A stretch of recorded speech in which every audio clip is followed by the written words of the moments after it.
U staat dagelijks voor een groep mensen Ja. een boodschap te verkondigen als man van God.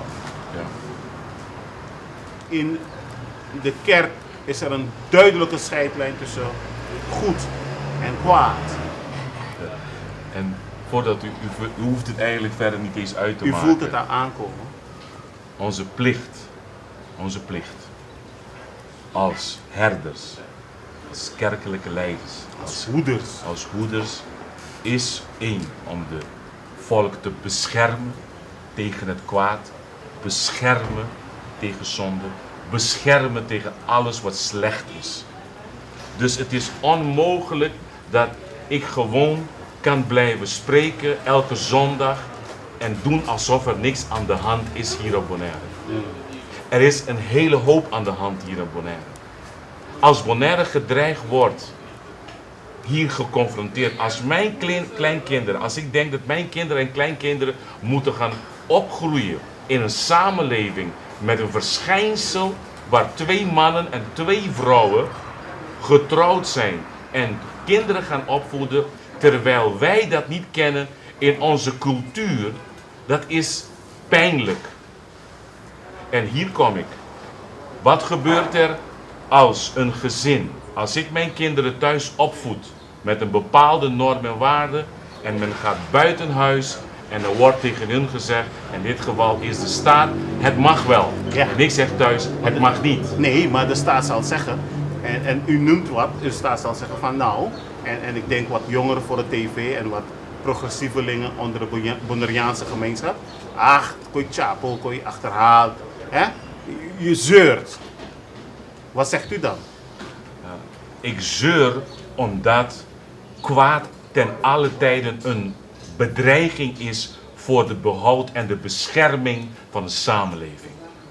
We kunnen niet ophouden. En al onze strijd, en ik wil het heel duidelijk zeggen, het is niet tegen 1 persoon, het is niet tegen een bevolkingsgroep, want daar willen ze ons ook van aan betichten. Wij zijn tegen Nederlanders. Meneer, mijn vrouw is een Nederlandse. Als u kijkt naar mijn kinderen, lijken meer Nederlanders dan mijzelf.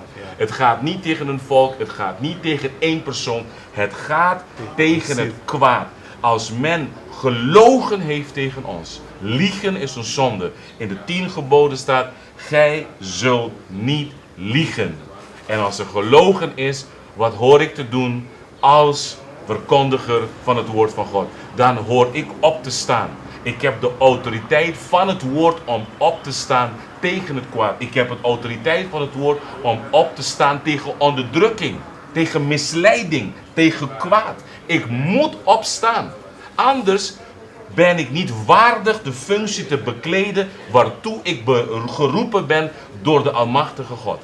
En ik heb vaak gezegd, er bestaat geen monopolie over politiek, want nu worden we van alles beticht, want zodra wij spreken, wordt het ons beticht dat wij een politieke partij gaan oprichten, omdat wij voor de rechten van de mensen opkomen. Dus niemand heeft monopolie. Jezus Christus was de grootste politicus alle tijden. Hij groeide op onder de onderdrukking van de Romeinen en elke woord die hij sprak was tegen de Romeinse establishment en zelf ook tegen de Joodse establishment. Maar hij bleef preken tegen het kwaad. Hij bleef preken tegen de onderdrukking van de mens. En als ik zie dat er iets in de weg komt met de ontwikkeling, en hier wordt ons beticht, we zijn tegen de economische, laat ik u iets zeggen. Esau, ja, die raakte zijn geboorterecht kwijt voor een bord van bonen. En ik wil u vandaag zeggen, niemand meer die herinnert zich Esau. Maar Jacob is bekend.